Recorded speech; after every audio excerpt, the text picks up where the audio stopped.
Let's bring into the conversation Chancellor of the Duchy of Lancaster, Michael Gove, who joins me now. Mr Gove, good morning. Thank you for coming on the show, sir. When you hear that a group of scientific advisors and others are concerned that the Dominic Cummings affair might have dented the government's message about the importance of staying alert and keeping lockdown, do you concur? No, I don't. I think that some of those people who were critical of Dominic made their criticisms before his statement yesterday. I think that people who've had a chance to hear and to read his statement will understand why he acted as he did. Of course, there'll be some people who will disagree and some who will continue to criticise, but I think fair-minded people will understand that he acted in a way which was designed to reduce the risk of any infection spreading while also protecting his family. You say reduce the risk of infection spreading, but because he embarked on a 260-mile car journey, that's not really reducing risk, is it, Mr Gove? It is, because the Cummings family, Dominic, his wife and his son, were in that car and then in a house where they maintained a distance from others throughout. It might not have been possible to maintain the same degree of distance from others at home in London. So as a result, he was able to ensure that the unit of his family was not in danger of spreading infection to others. We must move on to more important matters, some would argue, but presumably he needed to get fuel at some point, so he's going to expose himself then, unless he's got an oil tanker behind him. I think he had a full tank. I'm a Nissan Qashqai driver, or I used to be. I know that on a full Nissan Qashqai tank, you can make that journey. Okay. When you say you used to be, what's happened to your car? We're slimmed down to a one-car family. Oh, I see. And yours is an electric car, is it, or something? Is that what you're in now? No, my wife has a Fiat. Oh, right, very good. Now, let's move on to another. It's interesting you'd be talking about cars because, as I understand it, as of June the 1st, car showrooms will be open. Well, nothing beats the coronavirus than buying a car, does it? What's led you to move to that? Well, it's part of a phased programme of opening retail. As we get the reinfection rate down, we can begin to take cautious steps to make sure that life returns to something like normal. And one part of that is making sure on the 1st of June that retail outlets where you're broadly outdoors or it's very easy to maintain social distancing should open.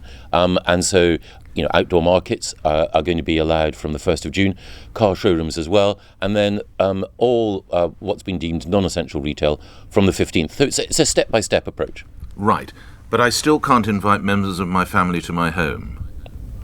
Well, again, it is the case that we are making sure that you can see members of your family out of doors. If something happens out of doors, the risk of infection is less. But it's also been the case that shops have been open now, supermarkets, food stores, for quite some time, in order to allow people to get the essentials. We all know that as we move from a stricter lockdown to the easing of some of these measures, that there will be steps along the way, lines will have to be drawn, and at any given point you can always say, well, I wish that this activity was on this side of the line and that activity was on that side of the line. But I think most people recognise that we need to move in a step-by-step way. And one of the key issues is in a retail environment, we're unlikely to be spending a long time adjacent to another. The nature of the interactions, provided we maintain social distancing, is consistent with reducing infection. But you see the surprise here, that I could arrange to meet my sons in Dorothy Perkins or Topshop or the local Fiat dealership, but they can't come to my house. Well, I think it would be the case that if you... So I can have a chat with them in the dealership. I mean, it does seem rather strange, Mr Gove. You could have a chat with them at the moment in the park or on the street or in any outdoor space. Of course, there are restrictions, but and it is difficult. I know. I'm one of many people who hasn't been able to see their parents, but step by step, we can begin to restore life to normal. At any given point, it's always possible and legitimate to say, I'd rather this were open than that were open. But we've taken scientific advice and made judgments about what we think is helpful. And one of the things that's helpful here is that it's helpful to get people back to work. Opening more stores, car showrooms, non-essential retail is not just about providing people with services that they've lacked. It's also about making sure that people who often people who are not paid well or haven't been paid as well as they should have been can get back to work. How concerned are you that in some instances some of these folk have been at home earning 80% of what they used to earn? They've actually rather liked sitting in the back garden or wherever they might be in the sunshine. It's going to get difficult to get them to put shoulder to the wheel again. Well, the furlough scheme is there to support businesses and to support people. I think all of us would rather be at work than not. But the furlough scheme all of is us, there. Do you think, Mr Gove? You don't think that there might be resistance from some people to get them back to work? There's no government planning or modelling that might suggest that? No, of course there will be some people who will have health or other conditions that may mean that it's not appropriate for them to go back. And of course people will want to ensure that the workplace is safe.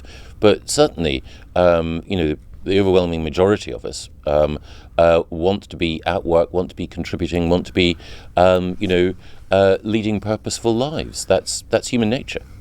And staying with the idea of this particular lockdown, when do you imagine that the country as a whole will be open? So pubs, restaurants, everything, bars? It's going to be more difficult with pubs, restaurants and bars in full.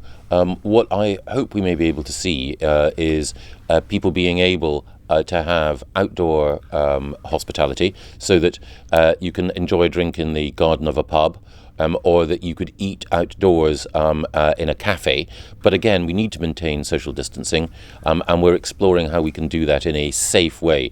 But I think it's going to be, very, very difficult for us to return to any of us standing at the bar or any of us mingling in a cafe indoors in the way that we have in the past. June the 1st is also meant to be the time when we see some years in primary schools return, and teachers, those who have not been working in schools, as we know many have, but those teachers return. But there is some resistance from some trades unions. How confident are you that the right number of pupils will return next week, Mr Gove? I'm confident that pupils will return, that I recognise that teachers' unions, and I respect their desire to look after their members, have expressed some concerns, but I think those concerns are being successfully addressed. We know that great school leaders and local authorities are committed to providing as many places as possible, and you're right, it's children in reception year 1 and year 6 whom we want to get back first of all. I'm sure there will be 1 or 2 occasions where not every child is able to return, but we'll work pragmatically to ensure that the maximum number can. And a teacher who does not go back to work, should he or she face sanctions? Well, again, there will be teachers who may, for a variety of reasons, face particular additional health risks. I think, every teacher that I know loves their job and will want to be, if they possibly can be, in the classroom. But of course there will be exceptions for health and other reasons. You may recall, I'm sure you do, the Prime Minister said this last week. We will have a test, track and trace operation that will be world-beating, and yes, it will be in place by June the 1st. Well, by my calculations, that gives you, all of today and then 3 more days. You confident you'll hit that target? Yes, and I think it's also important to say, people have understandably before said, are you going to meet this target? Are you going to meet this deadline? And we met targets on increasing the number of tests and providing the additional numbers of people required for this contact tracing exercise. So yes, I am. And it will be able to be downloaded then? The app will be ready to go on Monday? The app is just one component in making sure that we can have effective contact tracing.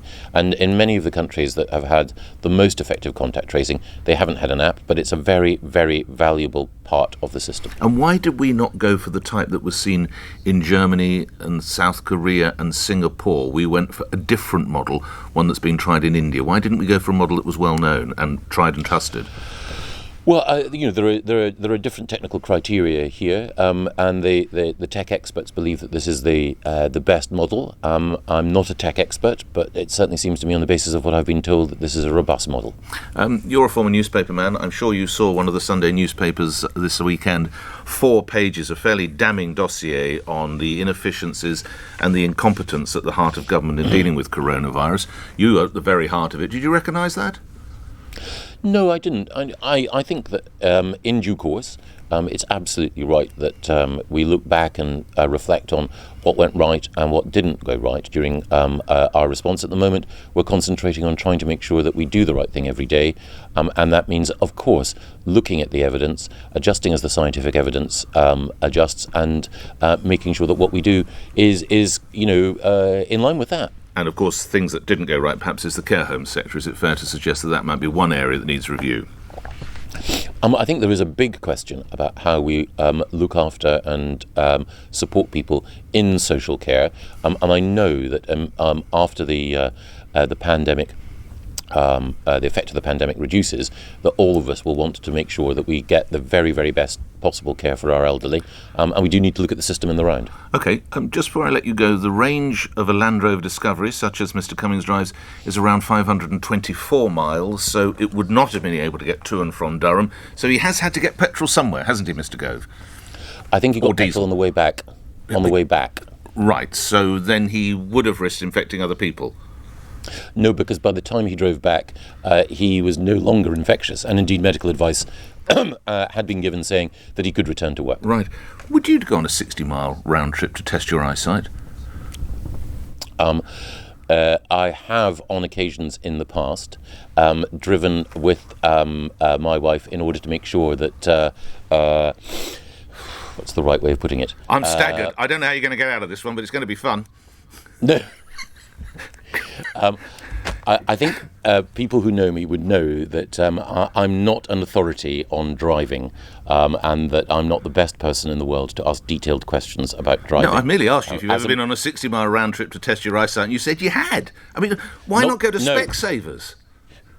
Well, I've subsequently got in. No, the point that I was seeking to make is that I'm not an authority on driving. As someone who took 7 attempts to pass their driving test, I'm not going to pass judgment on other people's driving decisions. Well, I wish you safe journey from our studios, however you depart. Thank you.